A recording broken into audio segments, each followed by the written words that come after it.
जनता परिवार का अभी तक औपचारिक विलय नहीं हुआ, लेकिन उससे पहले ही कई आशंकाएं उभरकर सामने आ रही हैं।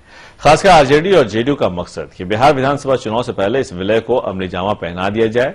लेकिन समाजवादी पार्टी के नेता रामगोपाल यादव ने कह दिया है कि उन्हें नहीं लगता है कि बिहार चुनाव से पहले जनता परिवार का विलय मुमकिन हो पाएगा। बिहार में चुनाव बहुत नजदीक हैं और इसलिए इस स्थिति में पॉलिटिकल पार्टीज को नुकसान हो सकता है, क्योंकि अगर कोई व्यक्ति विरोध करता है किसी पार्टी में, वो कहता है कि हम नई पार्टी में शामिल नहीं होना चाहते हैं, हम अपनी पुरानी पार्टी को रखना चाहते हैं, तो वो पार्टी और वो चुनाव चिन्ह उसके पास बनी रहेगी। तो नया चुनाव चिन्ह होगा किसी पार्टी के पास और उसी पार्टी का पुराना चुनाव चिन्ह दूसरे लोगों के पास होगा, तो एक कंफ्यूजन होगा। इससे बिहार में राष्ट्रीय जनता दल और जेडीयू दोनों को नुकसान होने की आशंका है। इसलिए अभी बेहतर यही होगा कि दोनों पार्टियां आपस में सीटों का बंटवारा करके चुनाव लड़ें और चुनाव के बाद ये विलय की प्रक्रिया को देखें, क्योंकि अभी इलेक्शन कमीशन की इस तकनीकी पेचीदगियों के चलते ये संभव नहीं है कितना जल्दी ये विलय हो सके।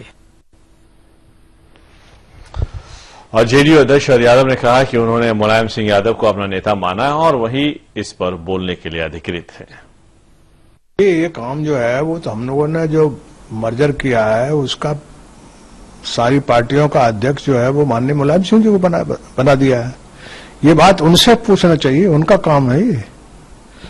हम इस पे कभी नहीं बोले। जो मर्जर वाला मामला है वो तो उसके लिए जिम्मेदारी माननीय मुलायम सिंह जी को दी हुई है।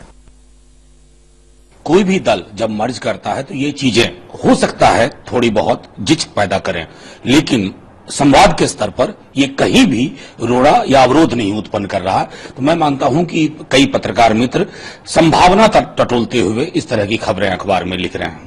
मैं समझता हूं कि शरद जी ने आज ये क्लैरिफाई करके बहुत ही बेहतर काम किया है। हमें दुख इस बात का लगातार रहा एक बड़े वर्ग से और खास करके मीडिया के भी पक्ष से। आपने जब कभी हमारा मूल्यांकन किया, हमारे मूल्यांकन में आपने सिर्फ कुछ बिंदुओं को लिया और बाकी बिंदुओं को छोड़ दिया और आपने जंगल राज हम पे चस्पा कर दिया, जबकि वो दौर था जब जिसको हम डिपेंडिंग ऑफ डेमोक्रेसी कहते हैं वो बिहार में हुआ। बिहार की वजह से उत्तर भारत के कई इलाकों में हुआ। आप उसके लिए तो कम से कम श्रेय दीजिए, ये दीजिए कि प्रजातंत्र कैसे आखिरी दरवाजे तक दस्तक देता है और तभी विकास की कोई अवधारणा बनती है। हम समझते हैं कि हमारे साथ मूल्यांकन में बहुत ही तरह के विरोधाभास रहे। मुझे खुशी है इस बात की कि शरद जी ने पब्लिक डोमेन में इसको आज स्पष्ट रूप से रख दिया है।